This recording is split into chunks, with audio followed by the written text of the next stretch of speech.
तो हाँ जी, देखो जी, ये आपकी जन्म कुंडली का चार्ट है। आपकी बनी है मिथुन लगन की जन्म कुंडली। आपकी अगर कुंडली की बात करें, आधे ग्रह मुझे अच्छे लगे हैं, आधे ग्रह आपके खराब लगे हैं, जो कि अभी आपको मैं पूरा विस्तार से बताऊंगा। लेकिन उससे पहले आपको मैं थोड़ी सी बेस की जानकारी बता देता हूँ, ताकि जो आपको मैं भविष्यवाणी बताने वाला हूँ वो आपको अच्छी तरह से समझ आ जाए। बेस की जानकारी ये है कि जो कुंडली होती है, इसमें टोटल 12 ग्रह होते हैं, और इन 12 ग्रहों से कुछ ना कुछ देखा जाता है। तो सबसे पहले देखो जी, आप 12 ग्रहों को समझ लो कि आखिर 12 ग्रह है कौन से। और 12 ग्रह मैं लिख भी देता हूँ। ये है आपकी कुंडली का पहला ग्रह, ये दूसरा ग्रह है, ये तीसरा, ये चौथा, पांचवा, छठा ग्रह, सातवां, आठवां, नौवां, 10वां, 11वां और ये लास्ट वाला 12वां ग्रह। तो इन 12 ग्रहों से कुछ ना कुछ देखा जाएगा। जैसे कि जो पहला ग्रह है, इस पहले ग्रह से आपका शरीर देखेंगे। आपका शरीर कैसा होगा, हेल्थ आपकी कैसी होगी, आपका स्वभाव कैसा होगा, आपका रंग रूप कैसा होगा, पर्सनैलिटी कैसी होगी, पहले घर से देखेंगे। दूसरा घर आपके है धन जोड़ने का। तीसरा घर छोटे भाई बहनों का है। चौथा घर आपकी है माता मकान वाहन का। पांचवा घर बच्चों का है। छठा घर शत्रु रोग कर्जा। सातवां घर आपकी है पत्नी का घर। आठवें घर से आपकी उम्र कितनी है वो देखेंगे। नौवें घर से भाग्य आपका देखेंगे। 10वां घर काम काज का है। 11वां घर लाभ। और 12वां घर आपके जो खर्चे होंगे वो देखेंगे। तो आपने दो चीजें नोट करनी है, एक तो जो मैंने 12 घर बोले हैं वो याद कर लो, और 12 ग्रहों से क्या क्या देखा जाएगा वो याद कर लो। अब आपका जो भी सवाल है, आपने कुंडली का वो घर देखना है। जैसे कि आपका सवाल क्या है, काम काज को लेके, तो काम काज के लिए 10वां घर देखा जाएगा। और 10वें घर में आपको दिख रहा है कि 12 लिखा है। 12 है मीन राशि, मालक है गुरु। तो आपके भाई काम काज के लिए 10वें घर के मालक गुरु को देखना पड़ेगा। ऐसे ही ये पांचवा घर आपके मैंने बच्चों का बोला है, तो बच्चों के लिए पांचवा घर, और पांचवें घर में 7 लिखा है। 7 है तुला राशि, मालक है शुक्र। तो बच्चों के लिए शुक्र को देखना पड़ेगा। ऐसे ही आपने जो भी कुछ देखना है, कुंडली का वो घर देखो, उस घर का जो मालक बना है, कौन है, कहाँ बैठा है, उसको देखना है। तो मोटा मोटा आपको समझ आ चुका है। अब बात करते हैं भविष्यवाणी की। भविष्यवाणी में सबसे जरूरी होती है दशा देखनी। दशा मेन होती है दो प्रकार की, एक महादशा, एक अंतरदशा। जो महादशा आपके ऊपर चल रही है वो शुक्र की है, और ये 2004 से चली हुई है। फिलहाल अभी 11वां महीना 24 में खत्म होने वाली, अगले साल में खत्म हो जाएगी। तो आपके ऊपर देखो जी, पिछले कई सालों से शुक्र की दशा चली हुई है। मतलब आपके जीवन के ऊपर जो बड़ा असर है वो शुक्र का है, क्योंकि शुक्र की महादशा चल रही है। और शुक्र का असर कितना है, 80%। आपकी 100 में से 80% लाइफ में जो भी कुछ हो रहा है, जो भी आप खा रहे हैं, पी रहे हैं, काम कर रहे हैं, शुक्र की वजह से हो रहा है। और बाकी बचा 20% आपके ऊपर असर है बुध का, इसकी चल रही है अंतरदशा। ये 11वां महीना 20 से चली है, 9वां महीना 23 में खत्म होगी। तो आपको क्लियर हो चुका मैंने क्या बोला, कि आज के समय में वर्तमान में आपके जीवन के ऊपर जो असर है, एक तो शुक्र का है, एक बुध का है। बड़ा असर शुक्र का है। सबसे पहले शुक्र की बात करते हैं, जो कि दशा देखो पिछले कितने साल हो चुके हैं, 20 साल की दशा है भाई। फिलहाल अभी 1.5 साल में खत्म हो जाएगी। तो हमें देखो जी, मतलब शुक्र का मतलब ये है, दशा का मतलब ये है कि अगर आपकी शुक्र, आपकी कुंडली में शुक्र ग्रह अच्छा है, तो ये जो दशा चल रही है आप समझ लो आपका अच्छा समय चल रहा है। अगर शुक्र खराब है, तो ये जो दशा चल रही है आपकी, आप समझ लो आपका बुरा समय चल रहा है। हमें मतलब शुक्र को देखना पड़ेगा कि वो शुक्र कैसा है। तो शुक्र आपका देखो जी यहाँ पे बैठा है चौथे घर में। शुक्र है, साथ में बुध है, साथ में सूर्य है। आपको मैं एक एग्जाम्पल समझाता हूँ। मान लो एक घर है, मान लो मैं, चलो आपकी बात करता हूँ। आपका जो घर है, आपने जो घर बना रखा है, उस घर में आप खुद बैठे हों। आपका घर है, आप अपने घर में बैठे होंगे, क्या होगा, आप अपने घर का अच्छा करेंगे। आप उस घर की देखभाल करेंगे, सफाई रखेंगे, क्योंकि आपका घर है भाई। सिंपल सी बात है, आपका घर है, अपने घर का अच्छा करेंगे। अब मान लो आप ही के घर में आपके साथ एक आपका दोस्त बैठा हो, तो दोस्त क्या करेगा, घर का अच्छा करेगा, क्योंकि वो भाई आपका दोस्त है, मेहमान बन के आया है, तो वो भी घर का अच्छा करेगा। अब मान लो आपके घर में आप बैठे हैं, और आपका साथ में बैठा है दोस्त, और तीसरा आपका बैठा है वहां पे आके दुश्मन। तीसरा एक दुश्मन आपके घर में आके चला गया, वो भी बैठ गया। तो दुश्मन क्या करेगा, वो तो घर का भाई नुकसान कर देगा, वो तो घर में पड़ा टीवी तोड़ देगा, फ्रिज तोड़ देगा, बेड तोड़ देगा, क्योंकि वो दुश्मन है। वो काम यहाँ पे हो रहा है चौथे घर में। चौथे घर में जो सूर्य बुध शुक्र बैठे हैं, वो काम यहाँ पे हो रहा है। जैसे कि चौथे घर में क्या लिखा है, 6 नंबर। 6 है कन्या राशि, कन्या राशि का जो मालक है वो है बुध। बुध कहाँ बैठा है, यहाँ पे अपने ही घर में बैठा है, जैसे कि आप अपने घर में बैठे होंगे, घर का अच्छा करेंगे, ये जो बुध है इस चौथे घर का मालक है, चौथे घर में ही बैठा है। तो बुध इस घर का चौथे घर का क्या करेगा भाई, अच्छा करेगा। और बुध के साथ जो सूर्य बैठा है, सूर्य बुध का है दोस्त, मेहमान बन के सूर्य इस घर का अच्छा करेगा, जैसे कि आपके घर में दोस्त बैठा होगा वो भी घर का अच्छा। लेकिन यहाँ पे जो शुक्र है, शुक्र चौथे घर में यहाँ पे जो 6 लिखा है कन्या राशि में नीच का बैठा है, जो कि एक बहुत नेगेटिव बात है। तो पहले आपको मैं देखो जी शुक्र से पहले बुध के बारे में बता दूं कि बुध ने अच्छे फल क्या करने हैं। मतलब बुध चौथे घर का मालक है, चौथे घर में ही बैठा है। चौथे घर से क्या देखा जाएगा, चौथा घर है आपकी माता का घर, आपके मकान का घर, आपका वाहन, भूमि, जमीन, जायदाद, नौकर चाकर, ये चीजें चौथे घर से देखेंगे। जो मैंने अभी चीजें बोली क्या क्या बोला है भाई, माता, मकान, वाहन, भूमि, जमीन, जायदाद, नौकर चाकर, चौथे घर से देखेंगे। और चौथे घर में 6 लिखा है, मालक है बुध। तो ये चीजें बुध से देखेंगे, जो कि अपने ही घर में बैठा है। तो बुध ये दिखा रहा है कि भाई आपके आपको माता का सुख अच्छा मिलेगा, मकान का सुख अच्छा मिलेगा, भूमि, जमीन, जायदाद, नौकर चाकर का सुख अच्छा मिलेगा, आपके पास अच्छा घर होगा, अच्छी गाड़ियां, भूमि, सभी सुख मिलेंगे। बुध ये दिखा रहा है, क्योंकि बुध चौथे घर का मालक है। अब यहाँ पे बुध के साथ जो सूर्य बैठा है, सवाल है कि सूर्य अच्छा है या बुरा है। सूर्य भी आपका मुझे बड़े लेवल पे अच्छा लगा है। सूर्य भी चौथे घर का अच्छा करेगा, वो भी ये दिखा रहा है कि आपको लाइफ में अच्छा घर, अच्छी गाड़ी, भूमि, जमीन, जायदाद, नौकर चाकर, सभी सुख मिलेंगे।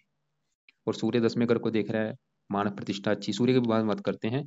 तो हमने मतलब पहले बुध को देख लिया, बुध अच्छा है। लेकिन अब देखो जी शुक्र की बात करें, जो कि शुक्र की दशा चल रही है। सवाल है कि शुक्र अच्छा है या बुरा है। तो शुक्र आपको मैंने क्या बोला है कि वो नीच का बैठा है, और नीच का ग्रह अच्छा नहीं होता। नीच का जो ग्रह होता है वो बहुत बड़े लेवल पे खराब फल देता है। मतलब आपका जो शुक्र है वो नीच का होने की वजह से आपको खराब फल देगा। वो क्या खराब फल देगा, शुक्र जिन घरों का मालक है, किन घरों का मालक है शुक्र, ये जो 7 लिखा है इस 5वें घर का मालक है, जो कि है आपकी संतान का घर। ये भाई 5वां घर संतान का भी है, पढ़ाई का भी है आपकी, और बुद्धि का। तो 5वें घर में 7 लिखा मालक है शुक्र, जो कि नीच का बैठा है। तो शुक्र ये दिखा रहे कि एक तो आपको संतान को लेकर दिक्कतें परेशानियां पैदा होंगी, कोई ना कोई। 5वां घर पढ़ाई का, आपको पढ़ाई में दिक्कतें आएंगी। बुद्धि का, आपकी बुद्धि को भ्रमित कर देगा, आप मतलब लाइफ में डिसीजन सही नहीं ले पाएंगे। शुक्र पत्नी का भी कारक है, पत्नी संबंधी दिक्कतें। गुप्त अंगों कारक, आपको कोई गुप्त रोग भी दे सकता है। अभी शुक्र की दशा में आपको गुप्त रोग भी हो सकता है, गुप्त अंगों से रिलेटेड। और शुक्र चौथे घर में बैठा है, माता, मकान, वाहन संबंधी दिक्कतें, खर्चे बढ़ा देगा। मतलब भाई अभी आपका जो समय चल रहा है वो अच्छा समय नहीं है। चाहे आपको काम काज में दिक्कतें आ रही हैं, चाहे आपको और भी पढ़ाई संबंधी, पत्नी संबंधी, क्योंकि नीच के ग्रह की दशा चल रही है पिछले कई सालों से। मतलब शुक्र का सही होना आपके लिए सबसे पहले नंबर पे जरूरी है। शुक्र वैसे भी देखो जी लग्जरी लाइफ का स्वामी है। अगर आपको लग्जरी लाइफ चाहिए, अगर आप चाहते हैं ऐशो आराम से जीवन जीना, शुक्र का सही होना जरूरी है। पत्नी का सुख चाहते हैं, शुक्र का सही होना जरूरी है। तो अब सवाल है कि शुक्र को कैसे सही करना है, इसके आप उपाय लिख लो। मतलब आपने अगर शुक्र को सही कर लिया, आपकी हजारों दिक्कतें दूर हो जाएंगी। आपने भाई पूछा है कि भाई बिजनेस कौन सा करूं, ये कौन सा करूं। आप देखो चाहे कबाड़ी का भी काम कर लो, वो भी चल जाएगा, लेकिन ऊपर जो दशा है उसका सही होना जरूरी है। दशा ही सही नहीं है, काम आपको जो मर्जी मैं बोल दूं कि ये कर लो, वो नहीं चलेगा। दशा सही होनी जरूरी है पहले। तो शुक्र को सही करो, कैसे करना है उपाय लिख लो। पहला उपाय जो आपने करना है, जो कि सबसे बेस्ट है, आप शुक्र के एक मंत्रों की संख्या 16,000, ये मंत्र पूरे करने पड़ेंगे। चाहे 16,000 कर लो, चाहे आपकी मर्जी है, आप इसको 4 गुना ज्यादा भी कर सकते हैं। मंत्र है ओम शुम शुक्राय नमः। आज है, जैसे कि आज मंगलवार है, आप अभी शुक्रवार आएगा, शुक्रवार से आपने स्टार्ट करना है संकल्प लेके। संकल्प अपन कैसे लेना है वो आपको मैं वीडियो अलग से भेज दूंगा, फिर भी मैं थोड़ा सा बता देता हूँ संकल्प कैसे लेना। जो भी शुक्रवार आएगा संकल्प ये लेना कि हे शुक्र देवता जी, मेरा नाम ये है, जात ये है, गोत्र ये है, आपकी मेरे ऊपर बड़ी महादशा चल रही है, और आप मेरी कुंडली में नीच के बैठे हैं, और मुझे लाइफ में अभी काफ़ी दिक्कतें परेशानियों का सामना करना पड़ रहा है। प्लीज़ मैं चाहता हूँ वो मुझे दिक्कतें ना आए, मैं आगे बढ़ना चाहता हूँ। आपके जो भी बुरे फल मुझे मिल रहे हैं वो प्लीज़ मुझे ना मिले, बल्कि आप मुझे अच्छे फल दो। इसलिए शुक्र देवता जी, आपको मैं प्रसन्न करने के लिए आपके जो मंत्रों की संख्या 16,000 है वो पूरी करूंगा। तो इस प्रकार आप संकल्प लेके शुक्र के 16,000 या 4 गुना ज्यादा मंत्र आप कर लो। तो पहला उपाय क्या है, शुक्र के मंत्रों को सिद्ध करना है। अब दूसरा उपाय लिख लो, आपने शुक्र कवच का एक पाठ है और जानना, सुबह के टाइम पढ़ना है जब तक दश है। शुक्र कवच का पाठ जब तक दश है, आपने कम से कम 1-2 पाठ सुबह के टाइम पढ़ना है। तीसरा उपाय लिख लो, शुक्र स्रोत का पाठ अपने पढ़ना है। तो 3 उपाय आपको मैंने बोले, पहला ये मंत्र पूरे करके चाहे छोड़ देना, आपका मंत्र चाहे 1 महीना लगे चाहे 2 लगे, लेकिन शुक्र कवच का और स्रोत का पाठ ये आपने नहीं छोड़ना। संस्कृत में पाठ अगर आपको आती है पढ़ लो, नहीं तो ऑडियो लगा के सुन लिया करो। चौथा उपाय आप लिख लो, आपने शुक्रवार के दिन शुक्र का दान भी कर रहे हैं। दान आप या तो खाली शुक्रवार को कर दो या रोजाना भी कर सकते हैं, या हफ्ते में 4-5 दिन कर दिया करो। दान शुक्र का क्या है, अलग से वीडियो भेज दूंगा। पांचवा उपाय है, आपने शुक्र की देवी है माता लक्ष्मी जी, आप माता लक्ष्मी जी की पूजा उपासना भी कर सकते हैं। वैसे भी आपकी कुंडली में आपकी जो इष्ट देवी बनी है वो माता लक्ष्मी जी बनी है। तो यहाँ पे भाई 4-5 उपाय बोले, मैं ये नहीं बोलूंगा कि सभी उपाय करने हैं, लेकिन आपको जो लगता है कि आप वो कर सकते हैं वो करो। लेकिन सवाल की मेन उपाय कौन सा है, सभी मेन है। मंत्र भी सिद्ध कर लो, कवच स्रोत, माता लक्ष्मी जी की पूजा उपासना, दान। पांचों उपायों में से जो आपको लगता है कि कर सकते हैं पांचों, चाहे पांचों कर लो, या पांचों में जो लगता है कि कर सकते हैं वो करने हैं आपने। अब देखो जी, आगे आपको क्लियर हो चुका है, मतलब शुक्र की जो दवा चली हुई है वो अच्छा नहीं है। लेकिन यहाँ पे एक और अच्छी बात आपके लिए, मैंने अभी जो शुक्र के बुरे फल बोले हैं, हो सकता है कि वो बुरे फल आपको ना मिले। ऐसा क्यों? अभी तो मैं बोल रहा हूँ कि भाई बुरे फल देगा, लेकिन मैं बोल रहा हूँ हो सकता है बुरे फल ना मिले। उसका कारण क्या है कि शुक्र शुक्र आपका, मैंने बोला है कि बुरा मुझे क्यों लगा, क्योंकि वो नीच का बैठा है। क्यों बोला था बुरा? क्योंकि वो नीच का बैठा है। लेकिन शुक्र के साथ जो बुध बैठा है, ये जो 6 लिखा है, ये कन्या राशि है, बुध की अपनी राशि। तो इसकी वजह से क्या होगा, यहाँ पे नीच बंग राजू बनेगा। एक देखो जी, एक बैठा है नीच का, एक बैठा है अपने घर में। तो इस कंडीशन में हम कहते हैं नीच बंग राजुक। मतलब शुक्र का नीच हो गया बंग, बन गया राजुक। इसकी वजह से हो सकता है कि भाई शुक्र के बुरे फल आपको ना मिले, लेकिन फिर भी आपने उपाय जो मैंने बोले हैं वो करने हैं। क्योंकि कई बार क्या होता है, नीच बंग राजुक पूरी तरह से लागू नहीं होता। तो पहले नंबर पे आपके लिए है उपाय शुक्र के। अब देखो जी, बुध की चल रही है दशा, 11वां महीना 20 से 9वां महीना 23 में। सवाल है कि बुध आपका अच्छा है या बुरा है। तो बुध देखो जी, आपको 100 में से 80% अच्छे फल देगा, 20% खराब फल भी देगा, लेकिन 80% अच्छे फल देगा। तो अच्छे फल क्या देगा, पहले वो बात करते हैं। शुक्र के साथ ही यहाँ पे बुध बैठा है। बुध आपको मैंने भी बोला था, ये बुध इस चौथे घर का ही मालक है। तो बुध अच्छे फल देगा, चौथे घर का तो अच्छा करेगा, जो कि अपने ही घर में बैठा है। मतलब आपको लाइफ में अच्छा घर, अच्छी गाड़ी, भूमि जमीन जायदाद, ये सभी सुख देगा। इसके अलावा बुध ये जो 3 लिखा है, इस पहले घर का भी मालक है। पहला घर भाई आपका शरीर है, शरीर, सेहत, स्वभाव, रंग रूप, पर्सनैलिटी, सर, मस्तक। बुध ये दिखा रहा है कि आपकी हेल्थ अच्छी होगी, आपका स्वभाव अच्छा, रंग रूप अच्छा, पर्सनैलिटी अच्छी, आपको जीवन में आगे लेके जाएगा, क्योंकि ये लग्नेश है, अपने घर में बैठा है। मतलब बुध के अच्छे फल क्या है, एक तो चौथे घर का मालक है, चौथे घर का अच्छा, माता मकान वाहन का सुख अच्छा, शरीर का मालक है, सेहत अच्छी, स्वभाव अच्छा, रंग रूप अच्छा। लेकिन अब सवाल है कि बुध के खराब फल आपको क्या मिलेंगे। अब खराब फल समझ लो क्या देगा। और बुध की ये जो दशा चल रही है, इसमें आपको खराब फल मिल रहे होंगे। क्या है बुध, जो अच्छे फल इसमें दशा में मिलेंगे, खराब फल भी मिलेंगे। खराब फल क्या है, नोट कर लेना चाहिए। 11वां महीना 20 से जब से ये दशा चली है, खराब फल क्या देगा। बुध चौथे घर से 7वीं दृष्टि से 10वें घर को देखेगा। 10वें घर में 12 लिखा है, ये है मीन राशि, जो कि बुध की नीच राशि है। तो बुध 10वें घर का करेगा नुकसान, मतलब आपको काम काज में दिक्कतें पैदा करेगा। अभी यानी कि जो बुध की दशा चली भाई, ये आपके काम काज के लिए अच्छा नहीं है। आपको जो भी नौकरी कारोबार करोगे उसमें दिक्कतें लगी रहेंगी। 10वां घर पिता का है, पिता संबंधी भी दिक्कतें आएंगी, कोई ना कोई मान प्रतिष्ठा में कमी। तो बुध के बुरे फल आपको समझ आ चुके हैं, वो काम काज में दिक्कतें पैदा करेगा।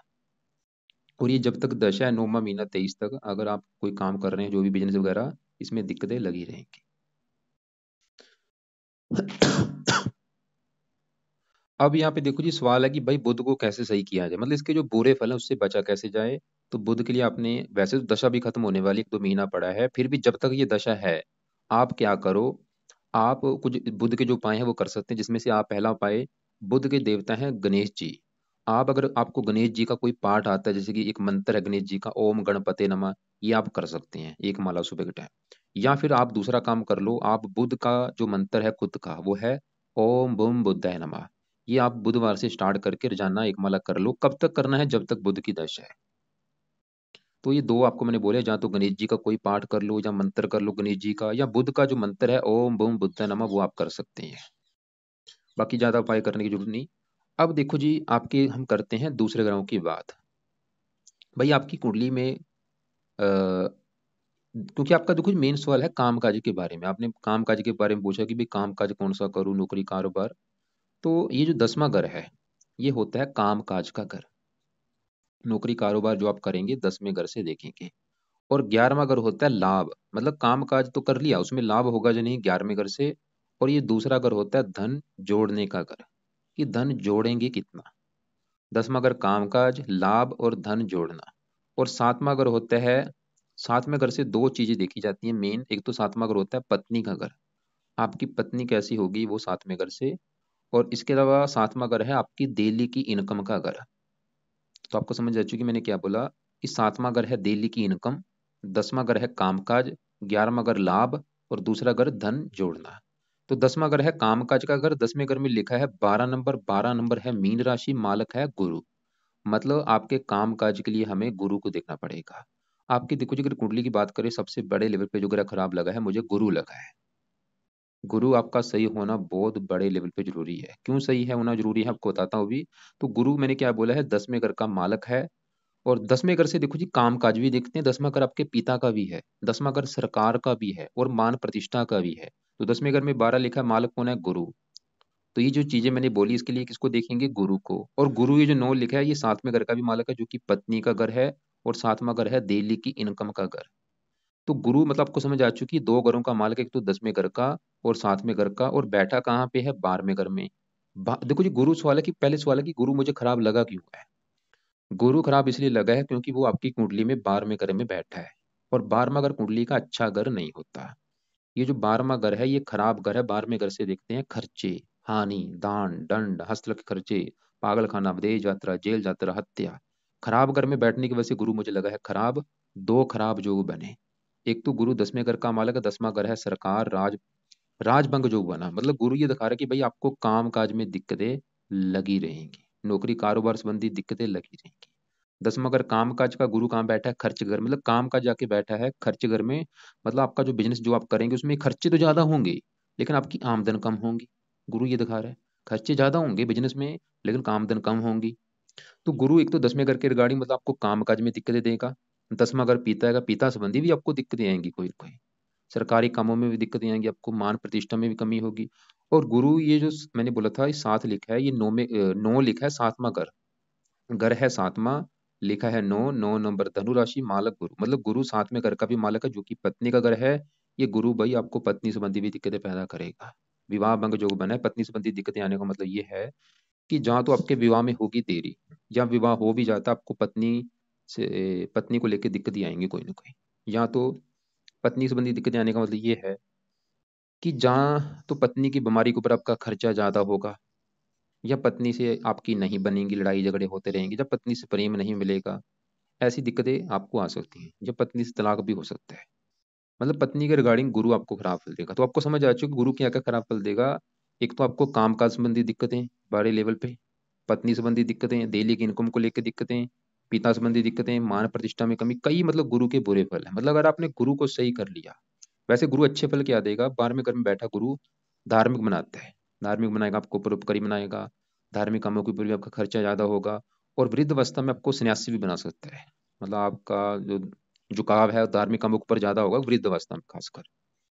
तो वो बात की बातें हैं। लेकिन सवाल है कि गुरु को सही कैसे करना है। यानी कि अगर आपने गुरु को सही कर लिया फायदे क्या होंगे, अब फायदे समझो। सबसे बड़ा फायदा ये होगा भाई, आप काम का जो मर्जी कर लो, काम काज में दिक्कतें नहीं आएंगी, नौकरी कारोबार का सुख बहुत बड़े लेवल पे अच्छा मिलेगा आपको, पिता का सुख अच्छा मिलेगा, पत्नी का सुख अच्छा मिलेगा, पत्नी संबंधी दिक्कतें नहीं आएंगी, डेली की इनकम अच्छी हो जाएगी, काम काज में खर्चा कम होगा, आमदन ज्यादा होगी। तो गुरु के ऊपर आपका फोकस करना बहुत जरूरी है। अगर आपका सवाल काम काज को लेके है, पत्नी को लेके है, तो गुरु के लिए क्या करना है उपाय लिख लो। पहला उपाय आपने गुरु का जो करना है रोजाना सुबह के टाइम, गुरु कवच का एक पाठ है वो आपने पढ़ना है सुबह के टाइम। लाइफ टाइम पढ़ो या 5-10 साल तक पढ़ो गुरु कवच का पाठ। दूसरे नंबर पे गुरु स्रोत का पाठ है, तो दो पाठ भाई अपने पढ़ने हैं, गुरु कवच गुरु स्रोत। 2-2 मिनट के पाठ है, जानना पढ़ने हैं, जहाँ तो ओडी लगा के सुन लो या पढ़ लो। तीसरे नंबर पे आपने गुरु के मंत्रों की संख्या है, इसकी संख्या 19,000। ये 19,000 मंत्र आपने पूरे करनी है, चाहे इसको भी 4 गुना ज्यादा कर लो। आपको मैंने अभी क्या बोला था कि सबसे पहले तो आप शुक्र के मंत्र स्टार्ट करो, अभी जो शुक्रवार आने वाला है। मान लो आपने शुक्र के मंत्र स्टार्ट कर दिए और आपका 1 महीना लगा या 2 महीने में आपने ये मंत्र पूरे कर लिए। मंत्र उस ये शुक्र के मंत्र पूरे करने के बाद फिर आपने गुरु के मंत्र स्टार्ट करने हैं गुरुवार से, संकल्प लेके। गुरु के कैसे करने हैं आपको मैं बताता हूँ। जब गुरु की मान लो आप संकल्प लेंगे, गुरुवार का दिन होगा, सुबह के टाइम संकल्प लेना कि हे गुरु देवता जी, मेरा नाम ये है, जात ये है, गोत ये है, आप मेरी कुंडली के 10वें घर के मालक है जो कि है काम काज का घर। और मुझे आ रही है काम काज संबंधी बहुत ज्यादा दिक्कतें। मैं चाहता हूँ मुझे काम काज का सुख अच्छा मिले, इसके अलावा आप मेरी कुंडली के साथ में घर के भी मालक है, जो कि है पत्नी का घर। मुझे पत्नी का भी सुख अच्छा मिले, इसलिए गुरु देवता जी आपको मैं प्रसन्न करने के लिए आपके जो मंत्रों की संख्या है 19,000 वो पूरी करूंगा। इस प्रकार संकल्प लेके गुरु के 19,000 या 4 गुना ज्यादा आप मंत्र पूरे कर लो। मंत्र है ओम ब्रह्म बृहस्पति नमः। और ये मंत्र आप चाहे आपका चाहे 1 महीना लगे, 2 लगे, 3 लगे, आपने पूरे करने हैं। लेकिन गुरु कवच का पाठ और गुरु स्रोत का पाठ वो नहीं छोड़ना। वो कम से कम वही करो, 4, 5, 10 साल तक करो। तो सबसे जरूरी आपके लिए गुरु का सही होना जरूरी। गुरु सही कर लिया, आपकी दिक्कतें दूर हो जाएगी। अब देखो जी, गुरु के साथ जो शनि बैठा है, सवाल है कि शनि अच्छा है या बुरा है। तो शनि आपको रले मिले फल देगा, अच्छे फल भी देगा, बुरे फल भी देगा। देखो जी, सवाल है कि शनि खराब क्यों है, मतलब मैंने जैसे बोला बुरे फल भी देगा, अच्छे फल भी। कारण क्योंकि 12वां घर है, ये घर अच्छा नहीं है। तो शनि देखो जी, ये जो 11 लिखा है, इस घर का मालक है 9वें घर का। 9वें घर से देखा जाता है भाग्य। आपका भाई भाग्य कैसा होगा, भाग्य साथ देगा या नहीं, कहाँ पे देगा। 9वें घर को देखना पड़ेगा। और 9वें घर में लिखा है 12 नंबर, ओ 9 में ये नौ ग्रह है, नौमा लिखा है यहाँ पे 11 नंबर। और 11 है कुंभ राशि, मालक है शनि। तो 9वें घर का जो मालक है वो है शनि। और वो बैठा है 12वें घर में, भाग्यश है। शनि क्या है, भाग्यश। और भाग्य भंग योग बना। शनि दिखा रहा है कि आपको भाग्य दुष्बंदी आएंगी, दिक्कतें, मतलब भाग्य आपका पूरी तरह से साथ नहीं देगा। लेकिन सवाल है कि भाग्य साथ देगा कहाँ पे। तो भाग्य कहाँ बैठा है, 12वें घर में। 12वें घर से देखते हैं विदेश। मतलब अगर आप जन्मभूमि छोड़ के कहीं दूसरी जगह जाते हैं, चाहे वो कोई दूसरी कंट्री है, चाहे आपका अपना ही देश है, तो आपका भाग्य साथ देगा। मतलब जन्मभूमि छोड़ने पर आपका भाग्य साथ देगा। लेकिन फिर भी देखो जी, भाग्य भंग योग की वजह से आपको भाग्य संबंधी दिक्कतें तो आएंगी। जो आपका शुरुआती जीवन है, आपकी मतलब किस्मत आपका साथ नहीं देगी शनि की वजह से। लेकिन अगर आप चाहते हैं कि आपका भाग्य आपका कदम कदम पर साथ दे, तो शनि के भी आपको उपाय करने पड़ेंगे। आपको देखो जी, मैं शनि के उपाय ज्यादा नहीं बोलूंगा, खाली एक मैं ये बोलूंगा कि एक तो आप शनिवार को, हर शनिवार को शनि के मंदिर में माथा टेकने जरूर जाओ। और वहां पे जाके आपने प्रार्थना करनी है कि हे शनि देवता जी, आप मेरी कुंडली के भाग्य घर के मालक है, मेरा भाग्य साथ नहीं दे रहा, मैं चाहता हूँ मेरा भाग्य कदम कदम पर साथ दे। इसलिए आपके मैं मंदिर आया हूँ माथा टेकने। तो हर शनिवार को ये मंदिर में जाना है, प्रार्थना करनी है। पहला काम ये कर लो। दूसरा काम आपने करना है कि आपने रात के समय कम से कम एक पाठ शनि चालीसा का पढ़ना है रात के समय। शनि चालीसा का पाठ रात के समय पढ़ना है। शनि चालीसा का पाठ नहीं आता तो शनि का एक माला मंत्र आप कर लिया करो। मंत्र वैसे बेस्ट है, मंत्र कर लो ओम शाम शनिश्चराय नमः, एक माला रख लो, 5-6 मिनट लगते हैं रात के समय। अब आगे देखो जी, बात करते हैं यहाँ पे चंद्रमा की। चंद्रमा कैसा है, चंद्रमा आपका मुझे अच्छा लगा है, ये आपको अच्छे फल देगा। वैसे आपके देखो जी, मैं ये नहीं बोलूंगा कि ग्रह सभी खराब हैं। आगे आपको मैंने पहले ही बोला था कि ग्रह आपके अच्छे भी हैं और खराब भी हैं। तो चंद्रमा आपका सवाल है कि ये आपको वैसे 100 में से 100% अच्छे फल ही देगा। क्या अच्छे फल देगा चंद्रमा, ये जो 4 लिखा है दूसरे घर का मालक है, जो कि है धन जोड़ना। दूसरा घर धन जोड़ने का भी है, पारिवारिक सुख वाणी। तो धन जाके बैठा है 11वें घर में, 11वां घर है लाभ का घर। चंद्रमा ये दिखा रहा है कि आपको धन लाभ देगा, धन कमाने के साधन बढ़ा देगा, इच्छाएं पूरी कर देगा। और भी कई अच्छे फल में चंद्रमा के जुड़े कामों से भी आप धन कमा सकते हैं। जैसे कि आप सफेद रंग से जुड़े काम होते हैं, या जैसे कि सफेद रंग से जुड़ा काम, डेयरी फार्म, दूध। अब यहाँ पे जो मंगल है, मंगल ही आपका अच्छा है। मंगल ये जो एक लिखा है 11वें घर का मालक है, बैठा है तीसरे घर में लाभ के घर में। मतलब आप खुद की मेहनत के बल पर जीवन में लाभ कमाएंगे। भाग्य मतलब इतना साथ नहीं देगा, लेकिन खुद की मेहनत के बल पर आप आगे बढ़ेंगे। बोलिए आप मतलब आपको अपने भाग्य के ऊपर भरोसा नहीं रखना, खुद की मेहनत के ऊपर रखना है। मेहनत के बल पर ही आप आगे बढ़ेंगे। आपको मंगल मेहनती बना देगा, साहसी पराक्रमी। अब यहाँ पे देखो जी, पहले घर में जो राहु बैठा है, ये कैसा है। राहु पहले घर में 3 लिखा है, मिथुन राशि में उच्च का बैठा है। बहुत अच्छी बात है, मेहनती बना देगा आपको, बुद्धिमान पढ़ा लिखा आगे लेके जाएगा। केतु 7वें घर में बैठा है, पत्नी घर में उच्च का, ये भी ठीक है। आपको मैंने देखो जी बोला था कि पत्नी के लिए कम से कम 4 ग्रह देखने पड़ेंगे। वो कैसे, 7वां घर है पत्नी का, तो 7वें घर का जो मालक गुरु आपका बिल्कुल खराब है, वो ये दिखा रहा है कि पत्नी संबंधी दिक्कतें आएंगी। और पत्नी का कार्य शुक्र भी आपका खराब है, वो भी ये दिखा रहा है कि पत्नी संबंधी दिक्कतें आएंगी। 7वें घर में जो केतु बैठा है उच्च का है, वो ठीक है। राहु देखो जी उच्च का बैठा है, राहु भी ठीक है। मतलब आपको अगर पत्नी संबंधी दिक्कतें आएंगी, वो 100 में से 80% जो कारण है ये गुरु है। और बाकी 20-30% कारण शुक्र भी है। लेकिन हो सकता है कि शुक्र के बुरे फल आपको ना मिले, क्योंकि वो नीच भंग राजयोग दिखा रहा है। अब यहाँ पे देखो जी, सवाल है कि आप काम काज कौन सा करें। अगर आपने देखो जी काम काज करना है, आप जहाँ तो शुक्र से जुड़ा काम कर सकते हैं, क्योंकि अभी शुक्र की दशा है। जहाँ तो शुक्र का जुड़ा काम करें या बुध से जुड़ा, इनके जो काम है वो आप कर सकते हैं। खासकर आप शुक्र के जुड़ा काम कर सकते हैं। जैसे कि शुक्र के जुड़े काम कौन से हैं? शुक्र के जुड़े काम होते हैं फिल्म इंडस्ट्री जुड़ा कोई भी काम, जैसे कि अभिनेता, गीत संगीत कला में रुचि, डांस हो गया, इसके अलावा कंप्यूटर से जुड़ा काम हो गया, इलेक्ट्रॉनिक का सामान, वाहन उद्योग, ज्वेलरी का काम हो गया, डेयरी फार्म हो गया, होटल रेस्टोरेंट हो गया, फैंसी स्टोर हो गया, डेकोरेशन का काम, फैशन डिजाइनिंग हो गया, रेडीमेड सामान हो गई, फर्नीचर के काम हो गए, ये शुक्र के जुड़े काम हैं। इनसे जुड़ा काम आप कर सकते हैं। या आप बुध से जुड़ा भी काम कर सकते हैं। बुध के जुड़े काम है लिखने का काम, लेखन, प्रकाशन, पत्राचार, पढ़ाने का काम, वाणी से जुड़ा काम होगा, लेकिन खासकर शुक्र से जुड़ा काम आप करें। लेकिन यहाँ पे मैं फिर बोलूंगा, पहले देखो जी, आप पाठ पूछ जब उपाय करेंगे, ये ग्रह आपकी हेल्प करेंगे, आपको एक रास्ता दिखाएंगे कि आपके लिए क्या सही क्या गलत। तो मैं अभी रिपीट कर देता हूँ। आपने मुझे जैसे बोला था कि आपने गोमत धारण कर रखा है, भाई बोल के रत्न धारण नहीं करना, कभी भी गोमत रत्न धारण नहीं करना। करना है सिर्फ पाठ पूजा करो, अभी तुरंत उतार दो। राहु का रत्न मैं बार बार कहता हूँ, कभी धारण नहीं किया जाता।